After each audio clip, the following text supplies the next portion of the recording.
Today's video is brought to you by Squarespace, the #1 website builder. Captain!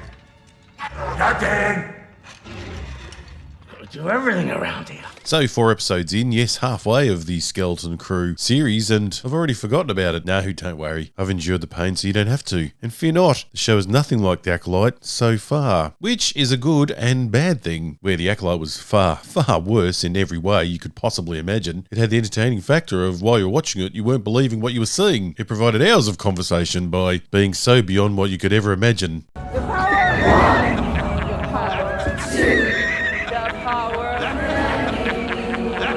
While Skeleton Crew keeps it simple and seems to be, at the very least, able to tell a basic story that makes relative sense. So far, so much better. But also boring. Now I know Skeleton Crew was made for kids, which is a bizarre statement because the original Star Wars was made for kids. The fact that the original movies resonated with every age group reflects the quality of the story and filmmaking. Oh my goodness! Lynn, you missed the whole test. What happened? And when they were promoting that the Skeleton Crew was made for kids, I thought they probably meant like 12-year-olds. But so far, I don't think any 12-year-olds would be interested in this show at all. After watching it, it feels like it was made more for your 6-7-year-olds, which is a very narrow audience. An audience that probably would have preferred if the whole season was released in one go, so parents could plonk them in front of it, turn it on, and let them watch it for a couple of hours. Now, the positives. Most of the cast are good. I say most. And it looks decent. The locations and ships all seem fine, even though they feel closer to Guardians of the Galaxy than Star Wars. So a massive improvement over The Acolyte. There's some good tech ideas and the CGI is well done. And there are lots of creatures, practical effects creatures, which has been really lacking in recent Star Wars. We even got a Wolfman, which brings us to the first problem, the nostalgia baiting. Now I get that they are trying to get the warm fuzzy feelings going for the parents that are showing their kids this show, but for God's sake, the nostalgia pushing has taken over from any signs of an original story. And it's not just nostalgia for Star Wars, it's every bloody 80s movie that's ever existed. At least when watching Stranger Things, you understood that there was a lot of nodding to the past, and that the show was influenced by a mixture of a lot of different 80s movies. The references were all there, but they were woven into a somewhat original story. In this show, scenes from other movies are just lifted and placed in it. There are some who call me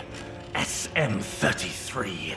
Skeleton Crew just reenacts scenes, ideas and sets. It even takes names from other classic movies. There's not an original idea to be found, which makes watching it a bit of a slog because it's also recognisable. It has a feeling that we've seen it all before. I don't know how much planning went into this show, but it feels like the whole setup could have been done in a 5-minute board meeting where people just shouted out kids' movies they'd seen. And forcing in these old classic ideas with no imagination makes for some really idiotic scenes, like the pirates attacking another ship for their treasure. Now I know that Star Wars isn't hard sci-fi, but it still had some universal rules that made it feel plausible, like the vacuum of space.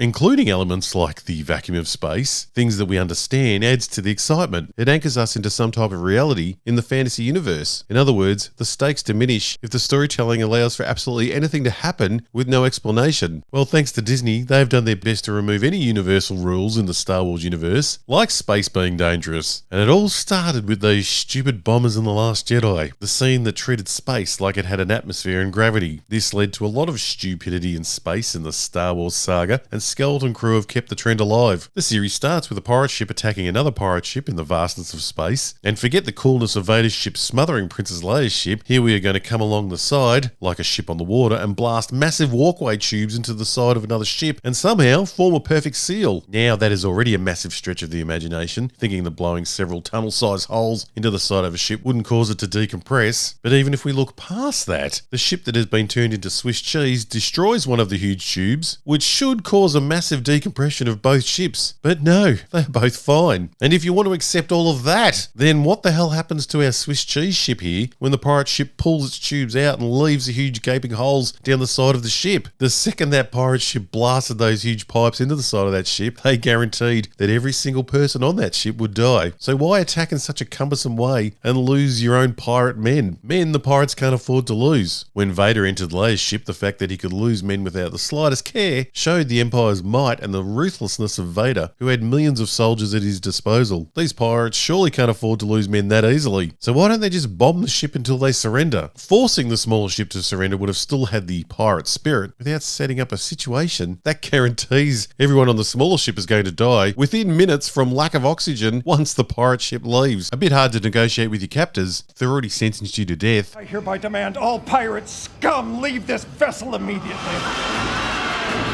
And seeing as the pirates are not just robbing people but committing mass murder, wouldn't Luke Skywalker's New Republic be interested in stopping the pirates? Because you know, Cassian Andor killed 2 people and we had the whole Empire after him. But the pirates are killing every person on every ship they come across and the New Republic just don't care. It's not good. I don't even know if we have the resources, especially for pirates. Maybe the galaxy was safer under the Empire.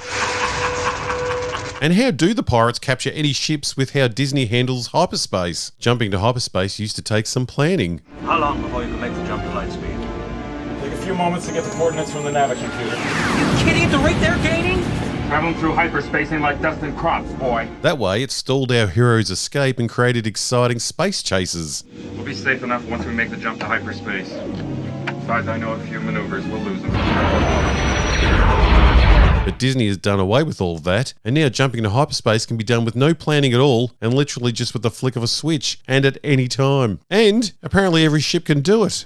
Without precise calculations, we'd fly right through a star or bounce too close to a supernova and then end your trip real quick, wouldn't we?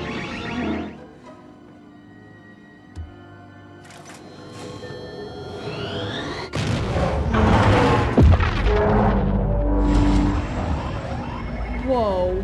So by Disney's logic, these pirates shouldn't be able to catch any ships because they're not on the ocean and can just pull up next to any ship. This and every other ship should just jump into hyperspace the second the pirates appear. Thank God Disney didn't make the original Star Wars. Leia's ship would have jumped to hyperspace to escape Vader and the saga would have been over in about 30 seconds. All the coordinates are set. It's now or never. Punch it!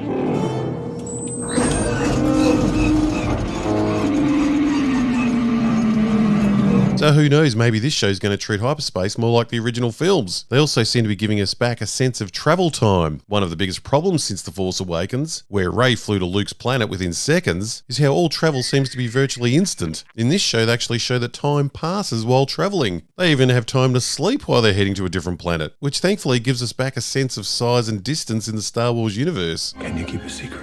A quick break to thank our favourite sponsor, Squarespace. Not many people know this, but thanks to Squarespace, I'm able to work wherever I want. Today it's in the land where the wind is cold and the women are hot. Yes, there are benefits to working in a chilly climate. Ladies, this is Robot Head of Australia, the famous YouTuber. Hey ladies. Come and sit down. Don't mind if I do. Watch my sporran. What is a YouTuber? It's someone who shares their ideas with the whole world. That is correct. Did you know that with Squarespace, the whole world gets to see my great ideas? And it's that easy setting up a Squarespace website. I'm sure you can do it too. You can sell products, teach courses, and make lots of money while being creative. You can have a paid members area for your fans, and Squarespace even provides secure payments and client invoicing, so you can run your whole business straight from your website. All you need is a great idea. I have ideas. I have ideas too. I'm creative. I want my own money. What's an idea? And with Christmas coming, don't forget that someone special. Darling, it's what you've always wanted. Your own website. Head over to squarespace.com/robothead and you can try Squarespace today for free. And then when you are ready to take off, use the code ROBOTHEAD and you'll get 10% off your first purchase. See that link below. Go to Squarespace today and get that dream life.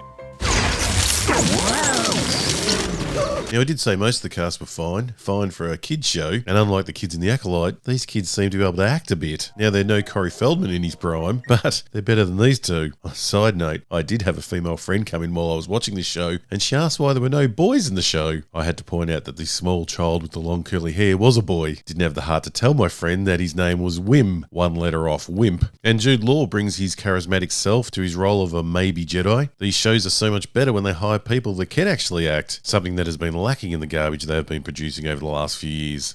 Does the name OSHA mean anything? All the characters are fine so far, except for one, Fern. Fern is really annoying, and not on purpose. She's written in the most cliched male tough guy way possible. Now, a lot of people have stated that Fern is just being a tomboy. I disagree. I believe there is a difference between writing a tomboy, which is a girl putting on the front of a boy, and just writing a girl as a boy. I stated this on Twitter, alright, X, and used Max from Stranger Things as a good example of tomboy writing. Some people disagreed with this statement. Hello, little platoon. Hey, Robot Head. I have seen a couple of people people complain that Rebel Girl is just another girl character acting like a boy because Disney has forgotten how to write good girl characters, and I respectfully disagree in this instance. Little Platoon explained why Fern is the way she is. That's quite apparent for a kid to live down. She also seems to be a single parent, which leaves story space open to provide further depth to Rebel Girl's character. She has to be tough because her father is gone. He also stated that maybe that's why I'm the way I am. You see, Robot Head? You see? Now tell me, if that was your mother, tell me you wouldn't go out of your way to be a dick. Oh shit, maybe that was your mother. Which hurt a lot, because my mother said I was a special robot boy, and I could do anything I wanted. So I decided to be an alcoholic who avoids success at all costs. But back to Fern and her reasons for being a tomboy. Does Fern have a father who always wanted a boy? Is she trying to fill the big shoes of her older brothers? Does she look up to the local toughs and want to be one of them? Well, no, she blames the local toughs for her acting tough so she can deal with local toughs that she's only dealing with because she's trying to act tough. There's some circle logic for you. You gotta act tough. It's the only way to deal with jerks like that. Or is she like Max, the well-written character who is in the care of her abusive older brother and needs to be tough to survive? No, not at all. Fern's tough act comes from the fact that she has a strong independent mother figure and she's top of her school. So yes, not the greatest setup for a tomboy. You got your spot back.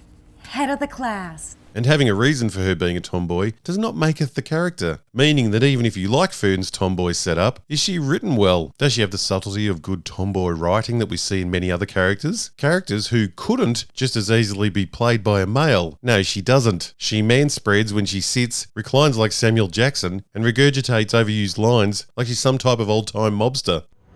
What are you in for? A boy could easily play her role without any changes to the script, which is not something you could say about someone like Max from Stranger Things, or Princess Leia who was tomboyish, or our favourite tomboy, Rey. I know how to run without holding my hand! They are characters who are female first with strong qualities that make them more of a tomboy. Fern just has boy qualities that the writers think make her look strong, which, when you think about it, is really quite sexist. Thanks, Kathleen. Plus, Fern seems to have knowledge beyond her years. Just keep walking. Like knowing the pirate code somehow. In one scene, she takes over the captaincy of the ship using her knowledge of pirate law with zero setup. I got this. Hey, droid, I killed your captain, which makes me your new captain. Wim, our supposed lead of the show, has been shown to have a fascination with history and adventure stories. So him knowing the pirate customs and rules would have worked. Hey, no fair! I wanted to be the captain! But you know, he's a boy, so those skills are just handed to the strong girl character with absolutely no setup. I got this. Like what you'd do with a badly written character, which is what I originally said on Twitter. Hi again, Platoon. Hey, Robot Head. You're being sarcastic.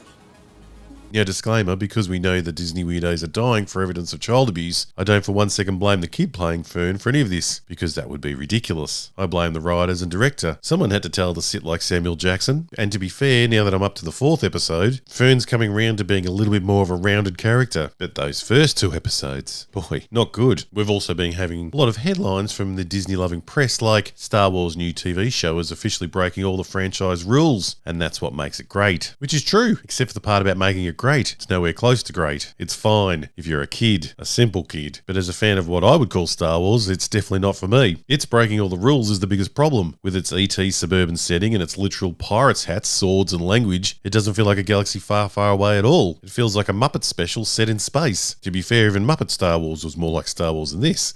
Seems we've landed on some sort of comedy variety show planet. You see, this show would have done much better if it was like Stranger Things and set up its own universe set on a future Earth, which I think would have done better with the public that has been burnt too many times with terrible Disney Star Wars content. They might have been a bit keener to give it a try if they didn't think it had anything to do with Star Wars. Because this could be a real adventure, no more pretend. Now the setup for the adventure is done in the most simple way possible. I want to be paid big bucks to come in with such amazing ideas as kids leave planet by starting a spaceship by hitting it Font style and then pushing a single green button. I remember when piloting a spaceship seemed like an incredible skill to have, but this show makes it look incredibly easy. By the 3rd episode, Bing Bong here, our little elephant friend, shows us anyone can do it. And he's not even in space where he can't hit anything. He's just above the ground. I can't fly a ship. Like this. Just wiggle the controls a little. Evade. Evade.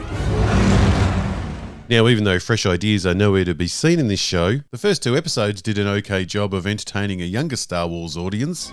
Can you keep a secret? The feeling that everything mightn't be so great and we could be heading to the edge of the cliff started with the padded out third episode. Wait, Kim? With its Harry Potter-style owl that seemed completely out of place in Star Wars. George Lucas's eye for keeping the look of Star Wars consistent is sadly not respected at all by Disney. Any half-assed creature design that can be made into a plushie gets the nod these days. You wouldn't shoot me. Not in front of the children. But the fourth episode, that one not only rushed to the edge of the cliff, it fell straight off, and all the usual Disney production problems returned. And how, you may ask? Well, you know what kids like? Young kids that this show is made for? Colour, brightness, and clear connections to the characters. Episode 4 looks like it was shot through a bucket of shit. There are Cold War Russian films that don't look as bleak as this episode. Young kids that are used to watching bright, well-lit, colourful content are now meant to be interested in a bleak, post-apocalyptic world that makes Enemy of the Gates look like the Wiggles. And it's not like the story's going to keep them hooked, because not for the first time with Disney, most of this episode's action happens off screen. Yes, you may have been there when the Wookiee was killed off screen in The Acolyte, but in this show it's a recurring theme. Want to see how Captain Jack here is going to rescue the droid in an earlier episode? Well, bad luck, because that happens off screen. He jumps from how is he going to do this to flying away in his ship. Let's call in the guards. Look!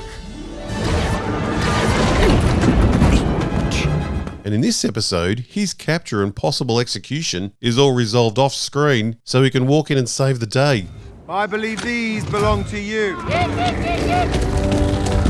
He somehow diffused the whole war by paying for livestock that he knew belonged to this group, even though he had never met them or had any contact with them before. So there I was, surrounded by warriors, who tell me you lot have joined up with their sworn enemy. Wasn't looking good, but hey, those Hatan guys, they love a bargain. So, well... Look, I know this is for kids, but can we remind ourselves that adults write this garbage? And that it could at least make sense? You know what? Just shoot me.